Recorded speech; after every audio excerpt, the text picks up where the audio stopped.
क्योंकि आज सूर्य ने तमतमा कर ये कहा, इन निठल्लों के लिए भला अकेला मैं कब तक लड़ूं। ये भोर का संग्राम है, कुछ तुम लड़ो कुछ मैं लड़ूं, कुछ तुम लड़ो कुछ मैं लड़ूं। वास्तव में कभी भी ये भेदभाव खत्म कर देना। हम लड़के वाले हैं, हम उपत के कैसे कहें, वो लड़की वाले उनको पूछने आना चाहिए। अरे ये संबंधी बनने जा रहे हो तुम। संबंधी का अर्थ क्या होता है? सम हो धी जिसकी, समान हो जिसकी बुद्धि, समान हो जिसका विवेक, समान हो जिसका आचार विचार, वो है संबंधी। कभी भी मैं लोगों को शिक्षा देती हूँ कि मत सोचना कि बेटी आपका घर देखे। अरे उस घर को भी एहसास होना चाहिए कि हमने बेटी दी है तो बदले में बेटा भी हमें मिल गया है जमाई के रूप में। तब सच पूछो तुम्हारे रिश्तेदारी निभाने का फायदा है। यदि बहू तुम्हारा घर सुधारती है तो जमाई को भी चाहिए रोज अपनी सास को एक फोन लगाए कि मम्मी जी आप ठीक हो ना। देखो इन लोग सास का बड़ी ध्यान रखते हैं, क्योंकि सास होती है तो आस लगी होती है। देखिए मैं कहती हूँ एक जमाई ससुराल आया, एक जमाई ससुराल आया तो पहले माँ के कहने में चलते थे, आजकल बीवी के कहने में चलते हैं। बीवी तुम्हारी पसंद से मिलती है, माँ तुम्हें पुण्य से मिलती है। क्योंकि कहते भी हैं जब भी मेरी नाव कभी सैलाब में आती है, माँ दुआ करते हुए मेरे ख्वाब में आती है। परदेश जाना, बीवी कहेगी मेरे लिए जेवर साड़ी लाना, दोस्त कहेंगे कुछ गिफ्ट लाना, बच्चे कहेंगे कोई खिलौने लाना, लेकिन माँ कहेगी अपना ख्याल रखना और समय पे खाना खा लेना। माँ का जब फोन जाता है तो माँ ये नहीं बोलती है कि तूने और काम निपटाए या नहीं निपटाए, माँ यही बोलती है तूने ठीक से खाना खा रहा ना। क्योंकि माँ तुम्हें अपने तन से तन देती है, माँ तुम्हें अपने जीवन को दांव पर लगाकर जन्म देती है। माँ भगवान के साथ माँ की भी पूजा किया करो, क्योंकि भगवान को भी जन्म देती है माँ, भगवान को भी जन्म देती है माँ।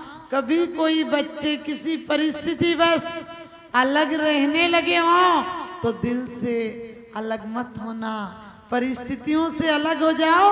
और मैं तो कहती हूँ बेटा भले ही कुपुत्र हो जाए, लेकिन बहुओं को अपनी कल्याणी बनने का, मंगल कलश बनने का, सौभाग्यवती बनने का परिचय देना चाहिए। सास के पास रोज कम से कम थोड़ी देर बैठकर उनके हाल चाल पूछे, अपने पति से भी कहे कि अच्छा नहीं लगता आप आते हो सीधे कमरे में आ जाते हो, माँ के पास बैठ कर आया करो, उनने आपको पाला है, उन्हें आपने आपके प्रति बहुत समर्पण किया है।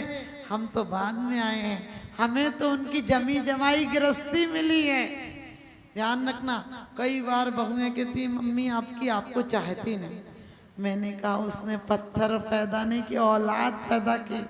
तेरे पास तो 100 साधन है, उसके पास तो मात्र एक बेटा की मनोरंजन का साधन था। इसलिए कभी भी जिनके घर आज बिखर गए हों उन्हें जोड़ने की कोशिश करना, वरना वो हाल होगा।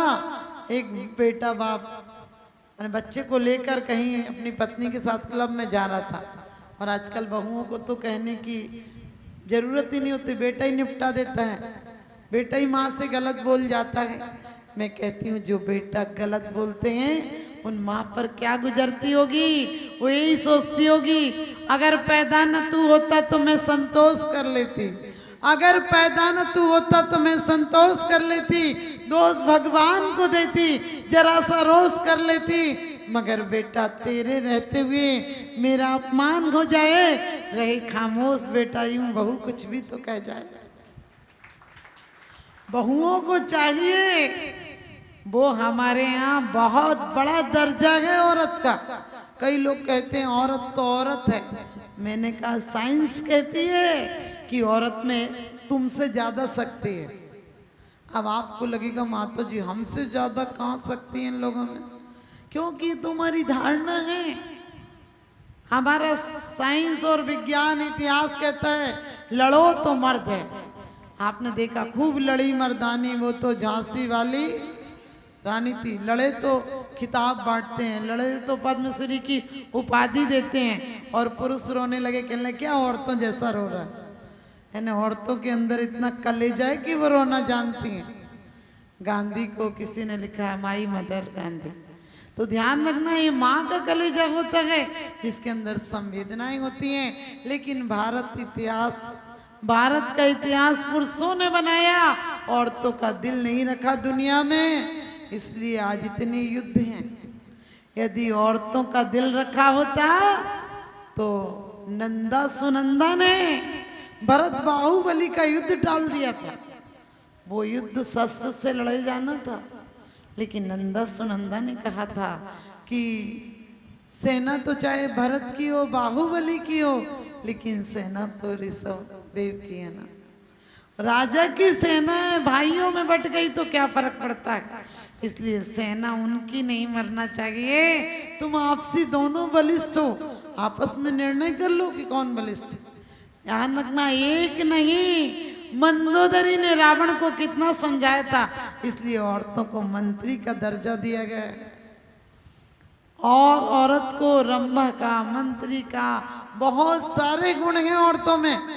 लेकिन पुरुष यही सोचता नाम भी लिखा जाएगा तो फलाने की श्रीमती, अरे दूसरे का उसके साथ तुम अपना श्रीमान नाम लिखाओ, उसका नाम पहले लिखाओ। क्योंकि लड़कियां किसी का घर बसा देती हैं। जमाई बनाना हो तो जमाई बनने वाला भी लाख बार सोचता है और बनाने वाला भी सोचता है, और लड़कियां कितनों का घर बसा देती हैं। हर साल में 10, 20, 50 तो मुरादाबाद में आ जाती होंगी, समझ गए। लेकिन आप हमारे तो लड़कियों को कहना है कि 23 और 24 सेल मिलते हैं तो पुरुष का जन्म होता है, और 24 और 24 सेल मिलते हैं तो लड़कियों का जन्म होता है, कन्या का जन्म होता है। कभी कभी लोग कहते हैं बेटियां हो गई, मैंने कहा बेटियां सौभाग्य से मिलती हैं। बेटे का जन्म होता है तो बाप का जन्म नहीं होता है, बेटी का जन्म होता है तो बाप का दिल उस दिन पैदा होता है। किसी के यहाँ बेटी हो तो अफसोस मत मनाना, लोग कहते हैं बेटों से नाम चलेगा। मैंने कहा अंजना के नाम से राजा महेंद्र की लड़की कही जाती है, कौन जानता है उसके 100 भाइयों के नाम।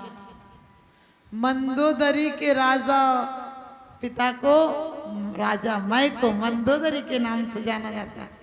मैना के पिता को मैना के नाम से जाना जाता है। सीता के पिता जनक को सीता के नाम से जाना जाता है। इसलिए कभी अफसोस मत करना कि बेटियां हैं, अरे बेटियां जमाई लेकर आएंगी और बेटों की बहू बेटा लेकर भी चली जाएगी। लेकिन संस्कार ऐसे देना कि तुम्हारे बेटा कुलंगार नहीं बने, कुल दीपक बने। तो जब वो पति अपनी पत्नी के साथ छोटे बच्चे को लेकर जा रहा था, माँ ने कहा बेटा हमसे रोटी नहीं बनेगी और तुम जा रहे हो, 4 रोटी बना जाती, सुबह भी मैंने नहीं खाया था खाना। बेटे ने कहा देर हो रही है, अभी इतना टाइम नहीं है। फिर माँ ने कहा कि बेटा मेरे से बनेगा नहीं, भूख लगी है। बेटा बोला कि देर हो रही ना, अब टाइम नहीं है, आप बगल में लंगर चल रहा है वहाँ जाके खा लेना, पड़ोस में लंगर चल रहा है वहाँ खा लेना। छोटे से बेटे ने गाड़ी में चलते चलते अपने बाप से कहा कि पापा जब अपना घर बनाओ तो उसी मंदिर के बगल में बनाना। बाप ने बोला क्यों बेटा तू ऐसी बात क्यों कर रहा है, अपन को क्या जरूरत है। बोले पापा जी दादी तो आज खा लेगी, आप लोग रोज खा लिया करो लंगर में। समझ गए, तुम्हें वही मिलेगा। तुम सोचते हो कि नहीं हमारे बच्चों को हम योग्य बनाएंगे, अरे लाख बच्चों को सिखा लेना। बच्चे सिखाने से नहीं दिखाने से सीखते हैं, जो घर में देखेंगे वही सीखेंगे। इसलिए आज से ही आप लोग यदि वास्तव में अच्छे संस्कारों की बेटियां हैं, अच्छे घरों की बेटियां हैं, तो अपने सास ससुर को, वो भले बुजुर्ग हों, उनका तेज खराब स्वभाव हो, तेज बोलते हो, कर्कश बोलते हो, इल्जाम लगाते हो, झूठी शिकायतें करते हो, लेकिन फिर भी उनके साथ में ऐसा व्यवहार करना है। हम भी बुढ़ापे में स्वास्थ्य के कारण चिड़चिड़े हो जाएंगे, हो सकता है हमारी भी कोई अपनी टेंशन है, हम अच्छे से नहीं बोल पाए। घर में आपने देखा कभी बहू खाना नहीं बना पाए तो सास भी कभी कभी तेज बोल जाती, नहीं बनाना था तो बता देती, मैं खुद बना लेती। ये नहीं बोलती बेटा क्या हुआ, तेरी तबीयत ठीक नहीं तो मैं तेरे को क्या बना के लाऊं। आप लोग तो अच्छे होंगे मुरादाबाद वाले, लेकिन हम तो हजारों जगह जाते तो ऐसे मौके पड़ते हैं कि वो बीमार पड़ी रहेगी, सास से नहीं पूछेगी बेटा क्या लेगी, बोले पड़ी होगी बहाना बनाकर। मैंने कहा ये तुम्हारा धर्म नहीं है, तुम उसे बेटी से ज्यादा प्यार दो कि उसे कभी पीहर का याद नहीं आए, क्योंकि वो तुम्हारा वंश परंपरा चलाएगी, वो तुम्हारा नाम रोशन करेगी, वो तुम्हारा घर चलाएगी। इसलिए हमारे यहाँ कहा है कि विवाह के समय 4 दान देता है ससुर। लोग कहते हैं शादी हो गई खाओ पियो ऐश करो, मैंने करने के लिए नहीं, तुम कायर हो, त्याग तपस्या नहीं ले पा रहे हो, इसलिए वो राग की सीढ़ी पर भी लक्ष्य तुम्हारा त्याग का है। हमारे यहाँ क्यों कहा है सुधार संतोष व्रत, क्योंकि एक पत्नी के साथ तुम लंबे अरसे तक रहोगे, 25-50 साल तक रहोगे, तो एक दिन तुम्हें कामनाओं से हटकर तुम्हारे कदम साधना की तरफ बढ़ जाएंगे। ये पर्व के दिन चल रहे, दोनों सहधर्मी हो, तुम्हारी पत्नी अकेली पत्नी नहीं है, सहधर्मिणी है, तुम्हें भी विचार करना चाहिए कि रोज नहीं तो मुझे 14 की याद दिला दिया कर, 14 को मैं रात को नहीं खाऊंगा। यदि पत्नी कहे तो पति कहता मेरे से त्याग म्याग की बात मत किया कर। एक व्यक्ति को बहुत गुरुओं ने समझाया कि कम से कम कुछ त्याग किया करो, लेकिन उसके मन में त्याग की आती नहीं थी, और कहते हैं कि वो मर गया, मर के ऊँट हुआ, और शादी में राजकुमारी भी मर के राजकुमारी हुई, और शादी में राजकुमारी के लिए विवाह हुआ तो बहुत सारा दहेज दिया गया। राजकुमारी को वो ऊँट अच्छा लगता था, पिताजी से बोली पिताजी ये ऊँट भी देना मेरे को। पिताजी ने कहा हम राजा हैं, हाथी घोड़े देंगे, रथ पयादे देंगे, नौकर चाकर देंगे, लेकिन हम तुम्हें ऊँट कैसे दे दे, ऊँट तो अच्छा नहीं। मंत्रियों से विचार किया, मंत्रियों ने कहा जो दासी दास दोगे उनका सामान रख देना, तो इसको ऊँट चाहिए तो ले जाएगी।